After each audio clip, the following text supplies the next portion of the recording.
Starter jusqu'à 21h, saison 2, les enfants, bienvenue sur Indestar, www.indestar.fr et puis toutes les applications pour écouter Indestar et les podcasts disponibles sur une vingtaine de plateformes. Il y a Jolan, bonsoir Jolan. Oui, je suis toujours là. Il y a Virginie, bonsoir Virginie. Salut. Et il y a vous, et bien heureux d'être avec vous et de partager cette soirée ensemble pour parler des petites sportives, ces voitures légères avec une facilité de conduite et un plaisir de conduire qu'on ne retrouvera plus jamais, malheureusement. Et pas forcément très cher. Alors c'est bon, ça dépend lesquels. Après il y en a qui sont beaucoup cotés quand même. Et puis il y en a qui ont eu une tendance à la baisse pendant des années et puis qui aujourd'hui ont repris un envol stratosphérique. Je pense notamment à la 205 GTI dont on va reparler. Mais la toute première, celle qui a créé cette mode là des petites sportives, c'est la Golf GTI.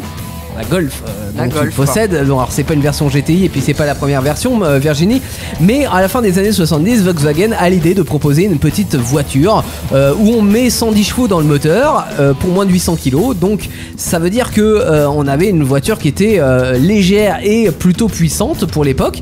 On a changé le carburateur pour de l'injection, d'où le sigle GTI, Grand Tourisme Injection, pour booster un petit peu les capacités du moteur. Et on a donné une image un peu de voiture de jeunes pour que les jeunes puissent s'acheter ce genre de voiture. Ce qui était un petit peu dangereux, hein, ne nous le cacherons pas, parce que 110 chevaux, quand tu sais pas maîtriser ta voiture, ça peut faire vite mal. Mais cela dit, on avait un châssis rigoureux, on avait des trains roulants revus, etc. Donc c'était une chouette voiture qui aujourd'hui vaut un peu de l'or parce que c'est l'une des toutes premières GTI et c'est elle qui a lancé la mode. Et puis de toute façon les Golf c'est cher. Toujours. L'une des meilleures réponses justement à la Golf, elle est française, attention cocorico, et j'en parlais, c'est la fameuse 205 GTI. Alors pour resituer un petit peu dans l'histoire, en 83 Peugeot lance la 205 qui est censée la sortir, la voiture de dernier recours, hein, il fallait que parce la 205 fonctionne. Ils étaient dans la faillite, c'est ça? Ils étaient en pleine faillite, ils avaient racheté Citroën, ils avaient racheté Chrysler, ils avaient racheté tout un tas de marques et il fallait absolument que cette voiture fonctionne. Elle a cartonné et elle a cartonné notamment grâce à son image sportive et grâce à la 205 GTI qui est d'abord sortie avec un moteur 1,6 litre de 110 chevaux et puis après ils se sont dit allez on va faire encore plus fort, on va sortir un 1,9 litre de 130 chevaux, donc même recette que la Golf, châssis de la 205 qui est super excellent, mais joueur, hein, faut faire attention avec une 205 GTI parce que l'arrière peut facilement aimer passer devant l'avant. Je confirme ça dans les ronds-points effectivement. Dans les ronds-points, alors moi ça va être la GT que j'ai, enfin c'est le même châssis mais c'est pas exactement les mêmes trains roulants qui ont été revus pour la GTI, mais elle est encore plus joueuse voilà, c'est une voiture qui a cartonné et qui est aujourd'hui une icône des GTI françaises des années 80. Ils ont sorti aussi la Rallye dans les 205, alors ça c'est la fin des années 80. La Rallye a fait que 103 chevaux et c'est pas une GTI, c'est un double carburateur, mais ça en fait une voiture qui est un tout petit peu moins performante, hein, forcément que la 130 chevaux, mais plus brutale, on va dire, bien dans l'esprit des petites sportives extrêmes, pleines de sensations. Et ça c'est pareil, vous voulez une Rallye aujourd'hui, une 205 Rallye, vous en sortez pour 20 000 euros à peu près, hein, pour avoir une correcte. Ouais. Oui, ça vaut son pesant de cacahuètes, comme on dit. Dans le groupe PSA, chez Citroën, ils se sont dit pourquoi nos copains de chez Peugeot ils feraient des voitures sportives et pas nous, donc ils se sont dit on va faire pareil et ils ont essayé de rajeuniser une voiture qui était franchement une voiture de papy et pas forcément très belle, c'est la Visa.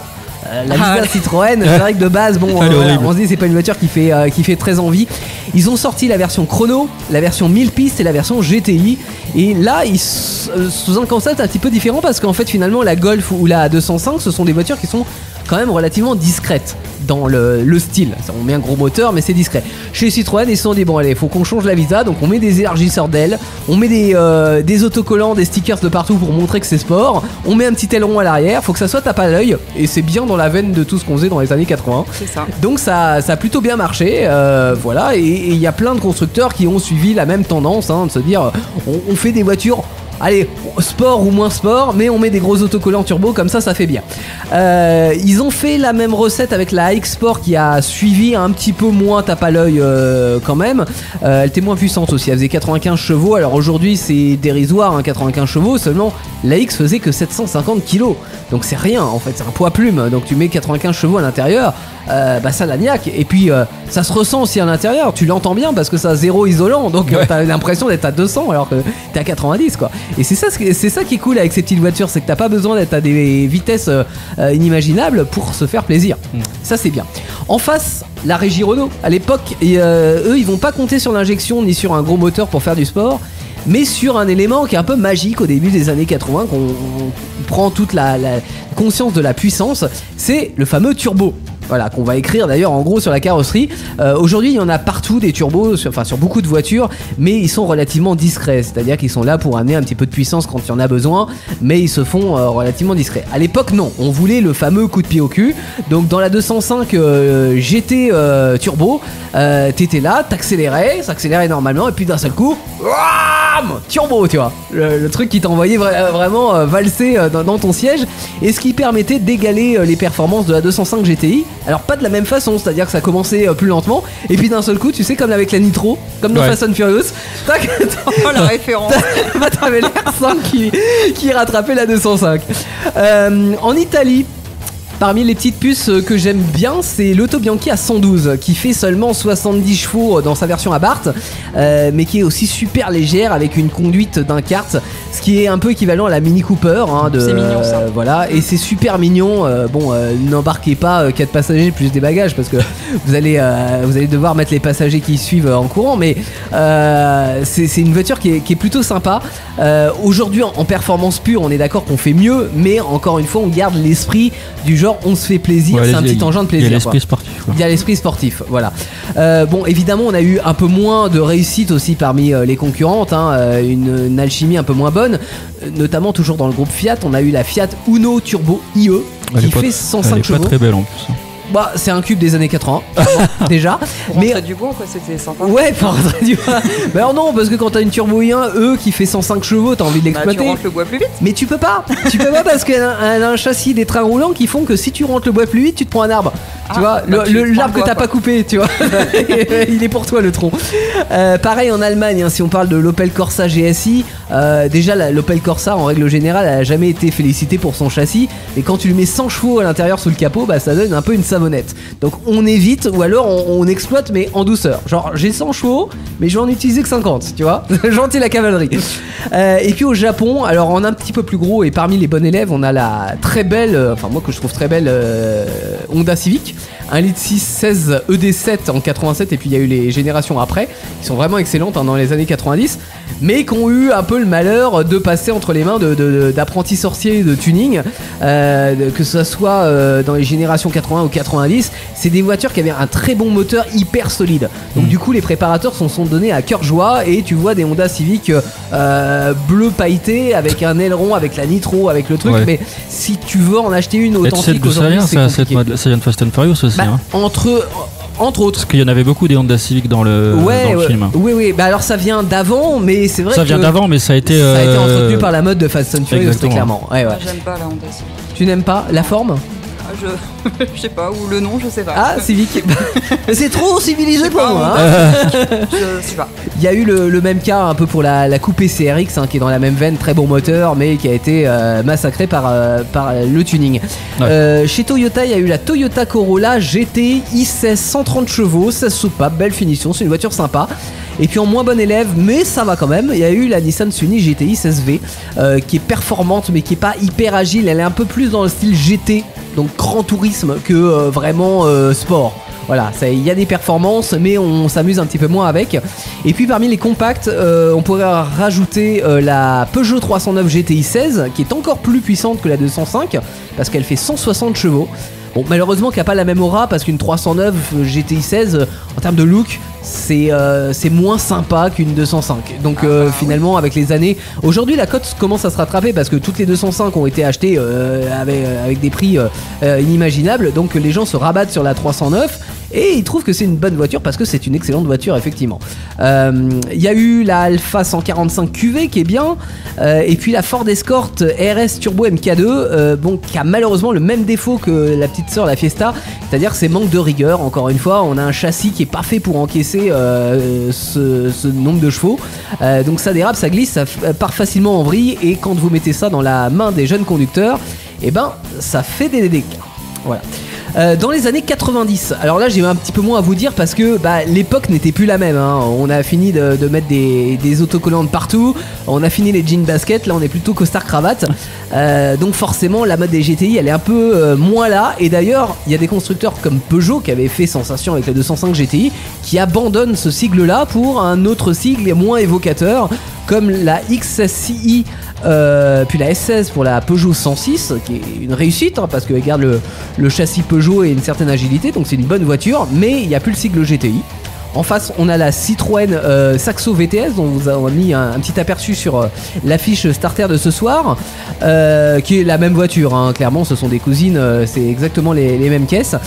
Chez Renault, on est passé à la Clio avec la 16S qui fait 140 chevaux, et puis on avait l'exclusive Williams qui fait seulement 10 chevaux de plus, 150 chevaux, mais qui a gardé un petit côté tuning avec le bleu et puis les jantes en or. Tu la connais, hein, celle-là, Virginie, la Clio Williams. Non, t'avais ce côté exclusif. Et pour la petite histoire, on en parlait hors antenne, en fait, pour faire la Clio Williams, elle serait pas sortie en fait comme ça de base, c'est juste qu'ils avaient envie d'engager les Clio en course, et il fallait que pour engager cette catégorie en course, il fallait faire des voitures de série. Donc ils ont produit un nombre limité de Clio Williams qui leur a permis d'être engagés ensuite dans cette catégorie en mode course, avec le même moteur. Voilà, bon, après dans l'esprit des années 90, on avait un peu le même esprit que dans les années 80, sauf qu'on sent que les voitures ont pris du poids, tu vois, c'est un peu le trentenaire, quoi. Il a pris du bide en 10 ans. Donc c'est le cas sur la Clio, mais si on regarde la Golf, hein, dont on parlait tout à l'heure, initiatrice du genre, dans les années 70, la Golf elle faisait 700 kilos. Dans les années 90, elle faisait plus une tonne, hein, donc on rajoute des chevaux avec la Golf VR6 par exemple, V6 à l'intérieur d'une Golf, c'était chouette. Plus une GT, un peu un gros lourdeau, quoi, qui se déplace facilement, mais qui est moins agile. Et c'est un petit peu dommage. Dans les compacts, je reviens à Renault avec la R19 16S qui est globalement sympa sans être folle non plus, hein, voilà, parce qu'elle aussi elle a pris du poids. Il y a la 306 S16 chez Peugeot qui a signalé parce que c'est la première voiture française à être équipée d'une boîte 6, ça se faisait pas avant. Et sa cousine la ZX, on en avait parlé, la ZX 16S qui est pas mal en version 160 chevaux, elle a qu'une boîte 5, mais cela dit elle est aussi efficace, donc si vous avez l'occasion de vous en procurer une, c'est une voiture qui paye pas de mine, très clairement. Une ZX c'est voiture de papy, hein. Mais je la prends pas. ouais, mais quand t'as 160 chevaux sous le capot et un excellent châssis, bah franchement c'est une très très bonne voiture. Ouais, j'imagine. C'est plus, ouais, ça c'est papy qui fait qui roule des mécaniques. Ah bah mamie elle est contente, hein. Elle a plus de cheveux mais elle est contente. D'ailleurs vous pouvez retrouver notre avis, il y a un podcast de l'année dernière où on avait parlé de la ZX Volcan et 16S dans le garage qu'on va se agrandir cette année avec le sujet de la Ford T dont on évoquera dans un instant. Mais avant, alors déjà une dernière des années 90 qui m'a marqué parce que je l'aimais beaucoup quand j'étais petit, c'est la Ford Sierra Cosworth 4x4 qui est 4 roues motrices, donc excellente adhérence à la route et 0 à 100 en 7 secondes, donc c'est vraiment pas mal. Ouais, franchement. J'aimais beaucoup cette voiture. En plus on peut stocker les enfants à l'arrière. Virginie il me regarde, stocker c'est pas vraiment le taf que j'aurais utilisé, hein. C'est-à-dire que s'ils sont un peu bruyants, tu peux les mettre à l'arrière ou dans le coffre, il faut encore moins de bruit. Jolan, t'as les années 2000 et 2010 pour nous. Ouais, bon elles ont été moins flamboyantes que les années 80-90, mais il y a quand même des belles voitures je trouve dans ces années-là. On a notamment la Ford Focus ST 225, qui est une excellente voiture de 225 chevaux, hein, comme le nom l'indique. C'est ça. Elle fait du 0 à 100 en 6 secondes 8, donc c'est correct pour une petite voiture. C'est très correct, c'est vrai. Et vitesse de pointe 240 km/h. Ouais. Voilà. Et honnêtement, on vous la conseille. Alors c'est pareil, ça prend de la cote, hein, ces voitures-là. Ça prend. J'ai pas les prix sous les yeux, mais ça prend énormément de cote.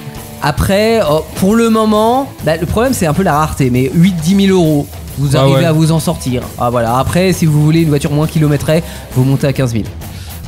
Alors, ensuite, on a la Mazda 3 MPS qui fait 2 litres. C'est 260 chevaux, tu m'as dit. Ouais, celle-là elle est excellente parce que quand on la voit, on n'imagine pas qu'il y a 260 chevaux sous le capot. Elle est toute petite, hein, mais. Elle est petite, mais surtout elle est discrète. T'as pas de gros ailerons. T'as pas l'impression qu'il y a 260 chevaux dessous. Et non, c'est la voiture de papa, et d'un seul coup, boum, au feu rouge, tu t'envoles, quoi. Et elle fait du 0 à 100 en 6 secondes 1. 6 secondes 1, tu vois. Voilà. Ouais, non, ça parce qu'elle est plus légère, je pense. Bah c'est surtout qu'elle est plus puissante. 260 chevaux au lieu de 225 pour la Focus. Remarque. ST, ouais. Ensuite, on va passer aux années 2010. Donc, j'ai pris bien sûr la Golf de la génération 7 maintenant. Ah, c'est la toute de dernière. Virginie. Non, c'est la 8, la dernière. Oui, l'avant-dernière, pardon, excusez-moi. Elle fait du 0 à 100 en 6 secondes 5, vitesse maximale 246 km/h. Là, j'ai le prix qui est de 30 000 euros. Ouais. En neuf, hein, bien sûr. Donc, qui ne se vend plus en neuf. Elle a été arrêtée, mais récemment. Hein. Ensuite, j'ai la Ford Focus RS qui fait de 0 à 100 en 4 secondes 7. Ah oui, là c'est vraiment sportif. Là c'est très 7. sportif. Ouais. 350 chevaux, 5 portes et le prix de 40 000 euros. D'accord. Voilà. Ok. Non mais ça, donc c'est la dernière génération. La dernière génération, ouais. Ouais. Mais toutes les générations. Mais ça c'est plus. Tu peux rouler, c'est homologué pour la route, mais à mon avis c'est plus pour s'amuser sur piste. Ah bah si vous avez l'occasion d'aller sur circuit, forcément, parce que sur la route vous allez être vite bridé si vous voulez vous faire plaisir. Donc n'hésitez pas. C'est un truc à perdre son permis. Quoi. Voilà, on garde les 80 ou 90 km/h, mais par contre le week-end vous éclatez sur la piste. C'est ça. Et ça vaut le coup. On peut se faire plaisir facilement et à moindre coût quand même sur ce genre de voiture. On n'est pas dans des prix quand tu vois qu'il faut allonger quand même 40 000 euros pour avoir ça. Mais si tu veux 40 000 euros à l'échelle d'une voiture sportive, tu vois, tu compares avec. Elle fait quand même 4 secondes 7. Oui, tu compares avec une Ferrari par exemple qui est dans ces eaux-là, 3 secondes, 4 secondes. On n'est pas du tout sur les mêmes tarifs. Donc là, on peut quand même se faire plaisir. C'est vrai que ça reste des prix abordables pour les gens lambda comme nous, si je puis dire. Tout à fait. Vos émissions préférées où vous le voulez, quand vous le voulez, avec les podcasts Indestar. Dispo sur indestar.fr et toutes les plateformes internet.